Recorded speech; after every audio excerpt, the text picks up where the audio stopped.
We are the paradoxical ape. Bipedal, naked, large-brained, long the master of fire, tools, and language, but still trying to understand ourselves. Aware that death is inevitable, yet filled with optimism. We grow up slowly. We hand down knowledge. We empathize and deceive. We shape the future from our shared understanding of the past. Carta brings together experts from diverse disciplines to exchange insights on who we are and how we got here. An exploration made possible by the generosity of humans like you.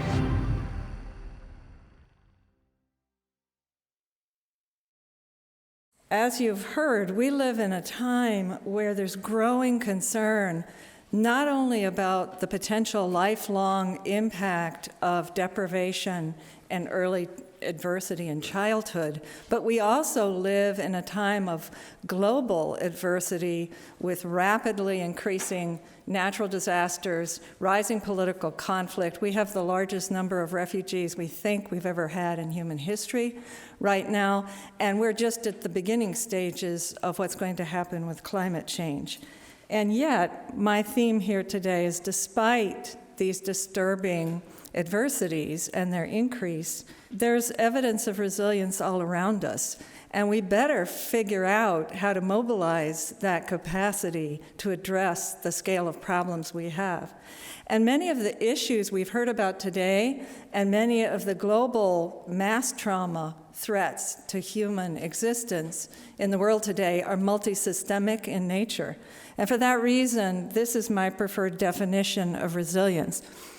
Resilience is the capacity of a system, could be a child, could be a family, an economy, a lake, a global climate, a society, but the capacity of a complex adaptive system to adapt successfully to these challenges that threaten system function, survival, or development. And the reason I think it's important to have this kind of a definition is because if we're going to deal with the complexity of the threats facing child development and life on the planet, we have to be able to integrate our sciences across levels. We need a definition of resilience that is scalable from a molecular level up through various increasing macro system levels of social organization. And we need a way to integrate what we know about ecological threats with what we know about social and other kinds of threats. And I also think we need a definition from a developmental perspective that is consistent and recognizes that human beings are developing systems. And I particularly do a lot of research with the living systems like this child and the families in which children are nurtured. But development emerges from many systems interacting over multiple levels. It's an emergent phenomenon.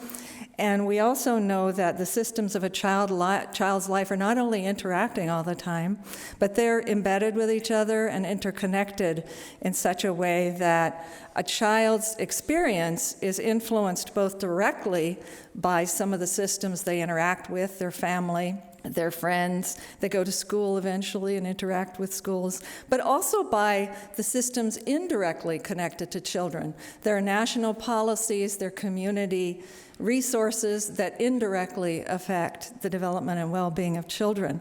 And my picture here is just the socio-ecological systems. Of course, there's systems within the child that you've been hearing about all day, and those can be incorporated into the picture as well. So from a systems perspective, resilience is dynamic. It's changing over time because Human beings are changing over time. They're developing, they're constantly interacting with other systems, and the capacity for adaptation that you or I have, or any child, is distributed across systems. It isn't just in the child or just in the individual person, because you can draw on capacity and resources that you have access to via relationships that you have with people, like social support, and many other systems that can provide you with help and support of many different kinds. Also, child resilience doesn't just depend on many systems outside the child, it also depends on the resilience of those systems. This is strikingly apparent in a major disaster when all the systems collapse at once, and then we all realize how dependent we are on the operation of many other systems to function in the world. This kind of model also would suggest there are going to be diverse pathways of adaptation. There's not just one way, one path that reflects resilience, but there are many different paths of adaptation. It depends on many different individual and contextual differences, as well as development itself. Now, adversity matters. And this is a typical risk gradient here. These data happen to come from an emergency shelter focused on 8 to 10-year-old children. And what you see here is that if you're already in an emergency shelter, but ignoring that for a minute, if you just count up these major risk factors that are present in the life of the individual children here, you can see that the more risk that's piled up in the life of the children, the more problems they're exhibiting on this measure. But that's on average. And what those kind of pictures don't show is the variation within risk levels. So we know that on average, problems with health and behavior increase with the piling up of risk factors. But we also see a lot of variation, and the resilience investigators from the very beginning were fascinated by trying to understand the people represented by the white spots here, the people that are doing okay or doing very well, even though they have been exposed to a lot of risk factors. How do we account for that? Here's a different kind of risk gradient. This one is longitudinal. These are growth curves. These are based on all the reading achievement data in the Minneapolis public schools over a 5-year window of time where the kids were tested every fall, which they routinely do, using administrative data here. And we've divided the children into 4 groups to illustrate a continuum of risk. The solid line there in the middle is your norm reference point. This test is designed for growth, so it's measuring increases over time. And what you're looking at in the solid line is around the 50th percentile expected growth. The bottom group are kids who've experienced homelessness at some time during the whole window of this period of the study. And we were surprised to see that 14% of the students in the Minneapolis public schools had experienced homelessness. Usually they're picked up when they enter an emergency shelter with their family, but there's other ways. Sometimes people, are doubled up or living on the street or something like that.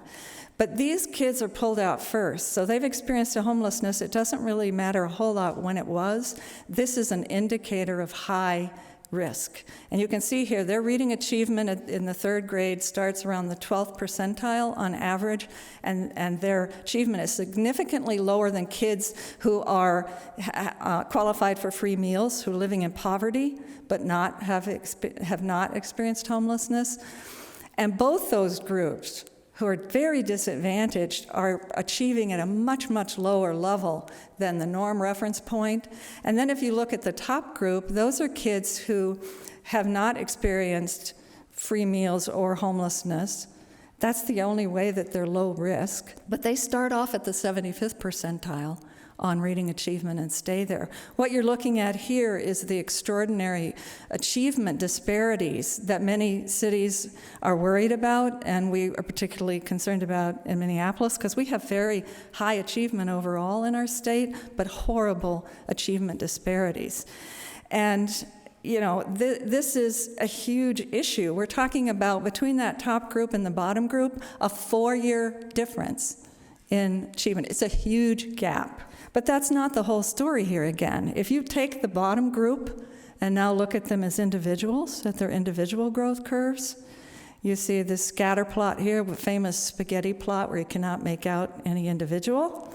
However, you'll just have to believe me when I tell you that we're looking at a 5 standard deviation range here. What hits you when you see it this way is the variation, and about 45% of the kids in this group are doing okay, meaning average or better, on both reading and math throughout the entire period. And those kids clearly have a different situation or different resources than the kids who are achieving at the first percentile along the way.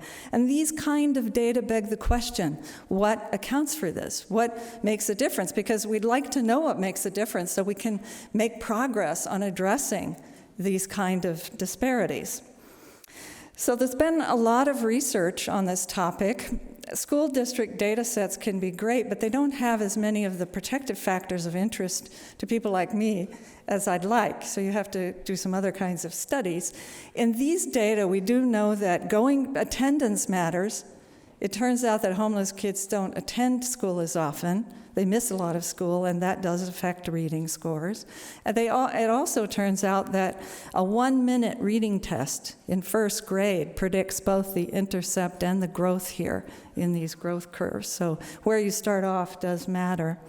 So there's been decades of research on resilience, and what I've highlighted in this slide is some of the most common protective factors that have been observed in many different kinds of studies. What's striking is that despite all the different types of adversities that have been studied, ranging from war experiences and being a child soldier to divorce or child maltreatment in the home, that a small number of protective factors keep turning up in many different kinds of studies.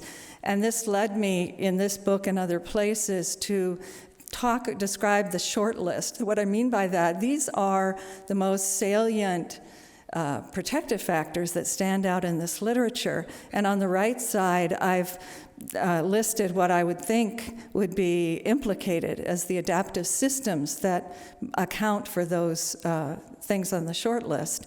And I would argue that we've heard about some of these today, but these are probably the human legacy of both biological and sociocultural evolution. That's why they're so pervasive in different situations and cultures around the world. Another interesting thing I wanted to show you about what we've learned about resilience is that in the history of the science, the study of individual child resilience proceeded almost entirely separately, surprisingly enough, from the study of family resilience at the family system level. The different group of researchers, they hardly ever interacted, and now they're beginning to put their story together. And what I did in this article was just take the two literatures and line up the protective factors that are frequently described. And they show, I think, very striking parallels across different kinds of factors. And I don't think that's coincidental. I think we're looking at either systems that are constantly interacting, so they're part of larger systems, or they've co-evolved, but you can tell me what you think later. There are a lot of roots of resilience in early childhood, and there's great summaries on that literature of why early childhood is so important, and I'll let you, this website here, the Encyclopedia of Early Childhood Development, has a lot of information on that topic as well as resilience. But what we've learned is that families matter in multiple ways, and what we've heard a lot about today underscores decades of evidence that either the absence or loss of caring parents or the presence of harsh, neglecting care, especially in early childhood, threatens and can have life-altering consequences for human development that lasts throughout a whole lifetime, and possibly now even into the next generation. Adversity in early childhood around, losing the quality of care or not having it creates a kind of double jeopardy for kids in early childhood, because not only do they currently lack protection, but the absence of good quality care undermines the development of many domains of competence and compromises future resilience of children. And we know that interventions that improve parenting, many different kinds of interventions that focus on boosting up parenting, whether it's foster parents, natural parents, or adopting parents, promote positive development. It seems to be a very powerful protective systems. And in some cases, you get cascading effects, and we need to know more about when we do and when we don't. Here's some data from research in shelters, where I've done a lot of research over the years locally in Minnesota, showing the moderating effect of parenting quality on child adversity. These are young children, like 4 to 6-year-olds, whose families are staying in shelters, very high-risk group. And what you can see here, different kinds, we've used different strategies of measuring parenting. On the right, you have an outcome of academic functioning, how well the child is functioning in terms of achievement and academic things. And you can see here there's both a main effect for good parenting quality and a protective effect. So good parenting always is associated with better academic achievement, but in high-risk situations, it's even more important, so you get an additional effect.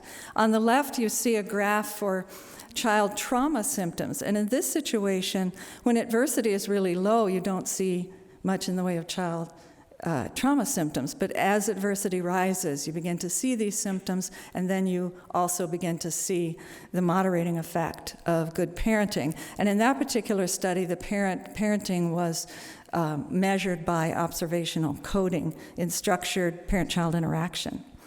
Child skills also matter, and there's a lot of interest right now in executive function skills, and I see a lot of you out there using your executive function skills, listening to these talks, paying attention, figuring out slides, and so forth. But children need these kind of cognitive control skills to even enter kindergarten and begin to learn. They have to be able to listen to the teacher, sit on the circle, control their behavior, and so forth.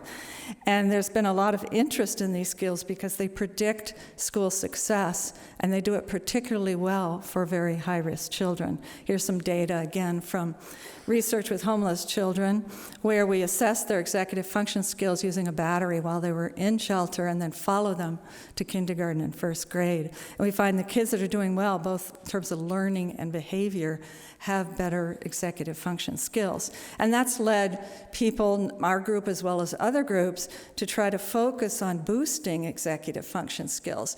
Those interest loads of people because they show high plasticity during the preschool window, so we may be able to boost up the school readiness of children. Education also matters, and schools have a lot of the same features and characteristics of healthy, effective families, and I won't dwell on that. We can talk about it later if you like. And communities also matter. There's less research on the ways in which effective communities bolster resilience in the families and children that live within those communities, but there's a lot of interest in that right now to try to understand how that works. And there are important protective systems at other levels, both within the individual at the neurobiological levels, and there's also a lot of interest in the capacity that's embedded in the great religions and many cultural systems around the world. And I didn't have time to do that here, but those also line up with the short list. So children never could wait on scientists to figure it all out. If you have a child in your office or a refugee camp, you have to act based on what you know. And so as the science developed, people have tried to translate what there is knowledge from resilience basic science and intervention research into practice. And this general process has had a transformative effect on practice and shifted the focus to away from just risk and vulnerabilities to protective processes and the idea of building capacity at multiple levels. So I want to close by saying that there's evidence of resilience all around us, that what I think of as ordinary human adaptive systems, nothing rare and extraordinary about it, but these ordinary adaptive systems are very powerful.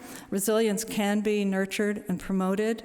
And the resilience in children depends on the resilience of many interconnected systems, and particularly on the supports that are embedded in their proximal systems of families and communities.